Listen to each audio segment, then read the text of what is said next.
Now does my project gather to a head. My charms crack not, my spirits obey, and time goes upright with his carriage. How's the day? On the 6th hour, at which time, my lord, you said our work should cease. I did say so, when first I raised the Tempest.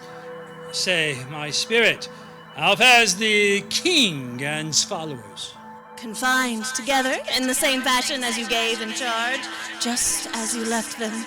All prisoners, sir, in the lime grove which weather fens yourselves. They cannot budge till your release. The king, his brother, and yours abide, all three distracted and remainder mourning over them, brimful of sorrow and dismay, but chiefly him that you turn to serve. The good old Lord Gonzalo. His tears run down his beard like winter's drops from eaves of reeds.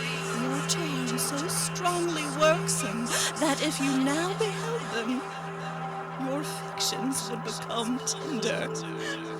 Dost thou think so, spirit? Mine would, sir, were I here. And mine shall. Hast thou, which art but air, a touch, a feeling of their afflictions? And shall not myself, one of their kind, that relish all as sharply passion as they, be kindlier moved than thou art? Though with their high wrongs I am struck to the quick, yet with my nobler reason, gatest by fury, do I take part. The rarer action is the virtue than in vengeance. They being penitent, the sole drift of my purpose doth extend not a frown further. Go release them, Ariel. My charms I'll break. Their senses I'll restore, and they shall be themselves. I'll fetch them, sir.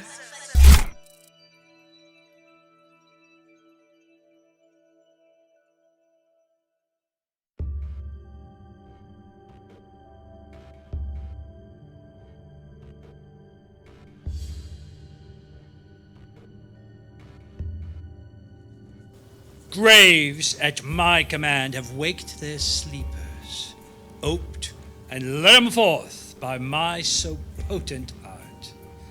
But this rough magic I here abjure. And when I've required some heavenly music, which even now I do, to work mine end upon their senses that this airy charm is for, I'll break my staff, bury it certain fathoms in the earth, and deeper than did ever plummet sound, I'll drown my book.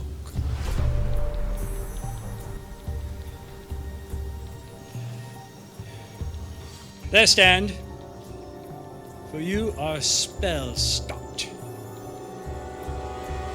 Holy Gonzalo, honorable man, mine eyes, even sociable to the show of thine, fall fellowly drops.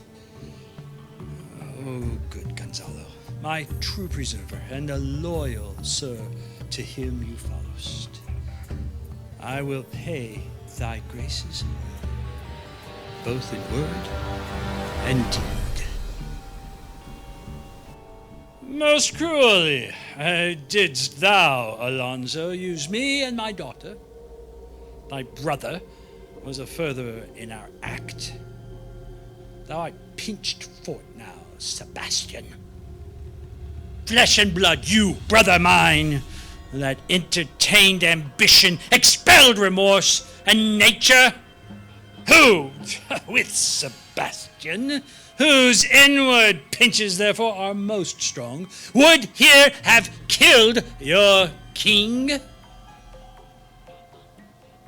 I do forgive thee, unnatural though thou art. Their understanding begins to swell, and the approaching tide will shortly fill the reasonable shore that now lies foul and muddy. not one of them that yet looks on me or would know me, Ariel. Fetch me the hat and rapier in my cell. I will discase me and myself present, as I was sometimes Milan. Quickly, spirit. Thou shalt ere long be free. My dainty Ariel, I shall miss thee. But yet, thou shalt have freedom. So. To the king's ship, invisible as thou art, there shalt thou find the mariners asleep under the hatches, the master and the boatswain, being awake, enforce them to this place. And presently, I pray thee,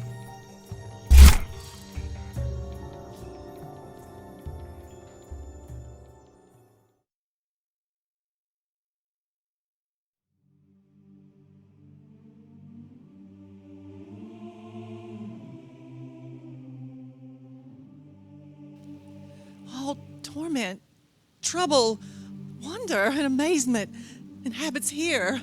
Some heavenly power guide us out of this fearful country. behold, Sir King, the wronged Duke of Milan, Prospero,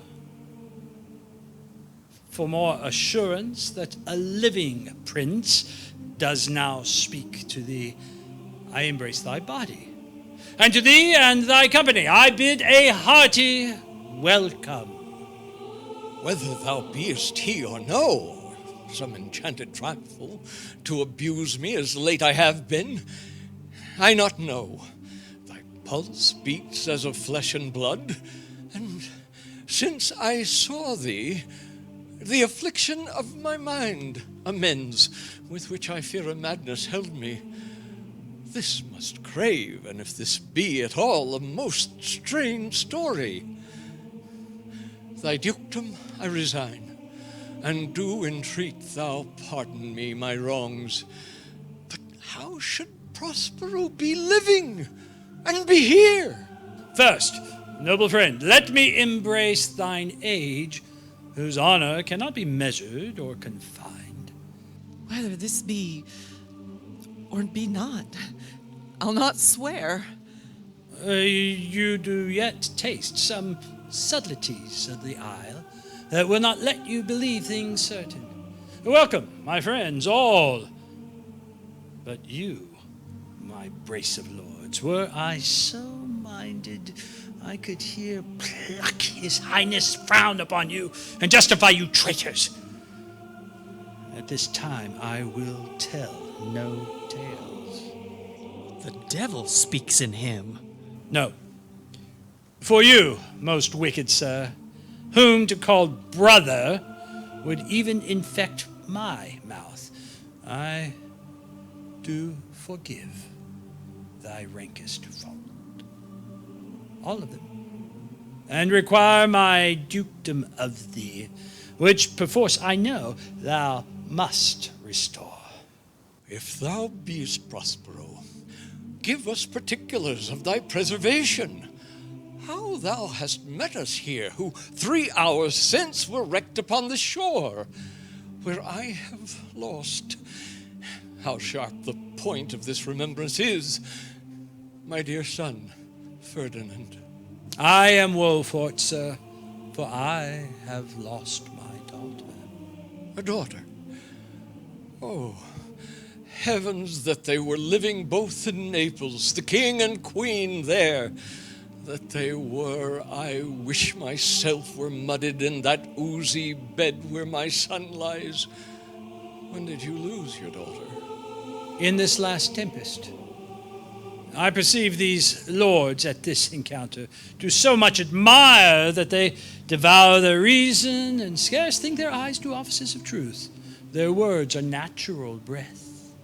But howsoe'er you have been jostled from your senses, know for certain that I am a Prospero, and that very duke which was thrust forth of Milan, who most strangely upon this shore where you were wrecked was landed to be the lord on't. This cell's my court. Here have I few attendants, and subjects none abroad. Pray you, look in. My dukedom, since you have given me again, I will requite you with as good a thing. At least bring forth a wonder to content ye as much as me, my dukedom.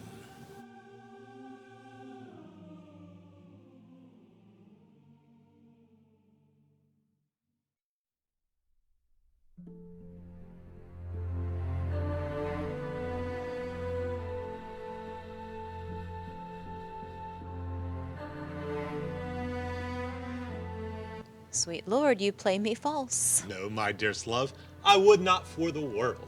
Yes, for a score of kingdoms you should wrangle, and I would call it fair play. If this prove a vision of the island, one dear son shall I twice lose.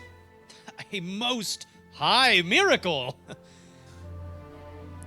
Though the seas threaten, they are merciful. I have cursed them without cause. Now all the blessings of a glad father compass thee about. Arise, and say how thou camest here. Oh, wonder, how many goodly creatures are there here? How beauteous mankind is. Oh, brave new world, thou hast such people in't. 'Tis new to thee. What is this maid with whom thou wast at play? Your eldest acquaintance cannot be 3 hours. Is she the goddess that hath severed us and brought us thus together? Sir, she is mortal, but by immortal providence she's mine. I chose her when I could not ask my father for his advice, nor thought I had one. She is the daughter of this famous Duke of Milan, of whom so often I have heard renown, but never saw before, of whom I have received a second life, and a second father this lady makes me to him. I am hers. But oh, how oddly it will sound that I must ask my child forgiveness. Let us not burthen our remembrance with a heaviness that's gone. I have inly wept, or should have spoken ere this. Look down, you God, and on this couple drop a blessed crown, for it is you that have chalked forth the way which brought us hither. I say amen, Gonzalo. Give me your hands. Let grief and sorrow still embrace his heart that doth not wish you joy. Be it so. Amen.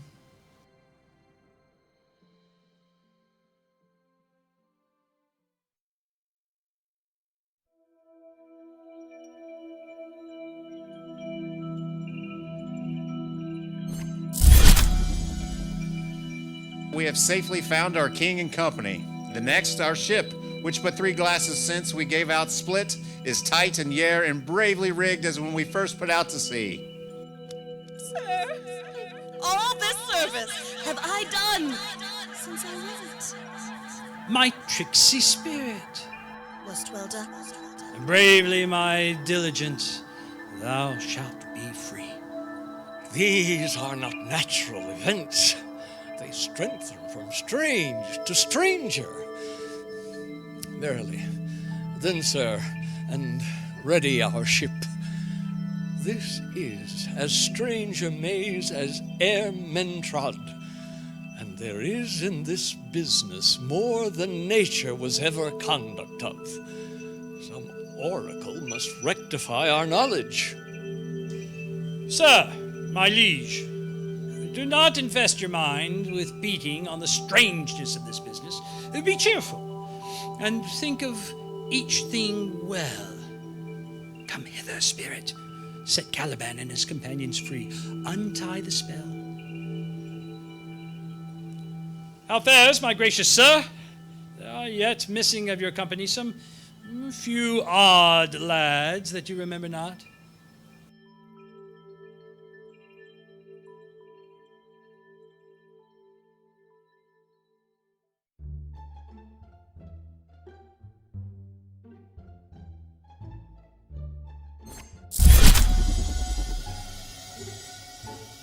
Every man shift for all the rest, and let no man take care of himself, for all is but fortune. Coraggio, bully monster, coraggio. If these be true spies which I wear in my head, here's a goodly sight. Oh, Satibos, these be brave spirits indeed. How fine my master is. I'm afraid he will chastise me. What things are these, my lord Antonio? Will money buy 'em? Very like. One of them is a plain fish, no doubt marketable. Mark but the badges of these men, my lords, then say if they be true. This misshapen knave, his mother was a witch, and one so strong that could control the moon, make flows and ebbs, and deal in her command without her power. These three have robbed me, and this demi-devil, for he's a bastard one, had plotted with them to take my life. Two of these fellows you must know and own. This thing of darkness, acknowledge mine. I shall be pinched to death. Is not this Stefano, my drunken butler? He is drunk now. Where had he wine? And Tranquillo is reeling ripe. Where should they find this grand liquor that hath gilded 'em? How camest thou in this pickle? I have been in such a pickle since I saw you last that I fear me will never out of my bones. I shall not fear fly blowing. Why, how now, Stefano? Oh, touch me not. I'm not Stefano, but a crab. You'd be king of the isle, sirrah. I should have been a sore one then. This is a strange thing as e'er I looked on.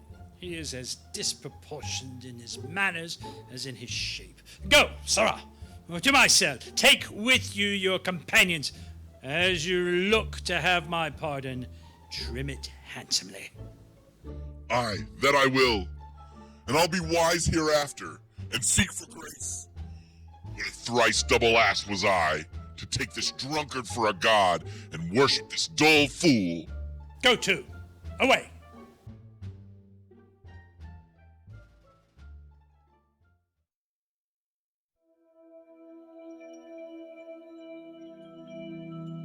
Sir, I invite your highness and your train to my poor cell, where you shall take your rest for this one night, which part of it I'll waste with such discourse as, I not doubt, shall make it go quick away, the story of my life, and the particular accidents gone by since I came to this isle.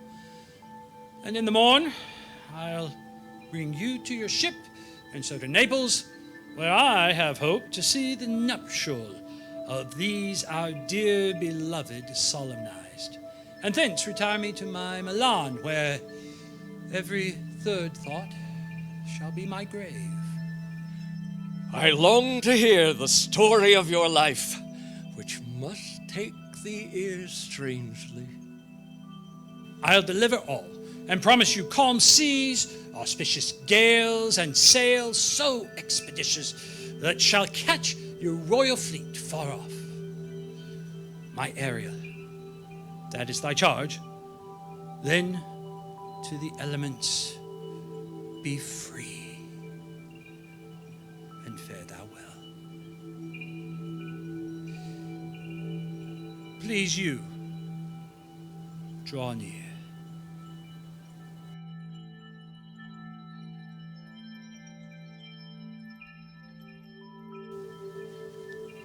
Now my charms are all o'erthrown. What strength I have is mine own, which is most faint. Now, 'tis true, I must be here confined by you, or sent to Naples. Let me not, since I have my dukedom, God, and pardon the deceiver, dwell in this bare island by your spell. But release me from my bands with the help of your good hands. Gentle breath of yours my sails must fill, or else my project fails, which was to please. Now, I want spirits, to enforce, art to enchant, and my ending is despair, unless I be relieved by prayer, which pierces so that it assaults mercy itself and frees all faults. As you from crimes would pardon be, let your indulgence set me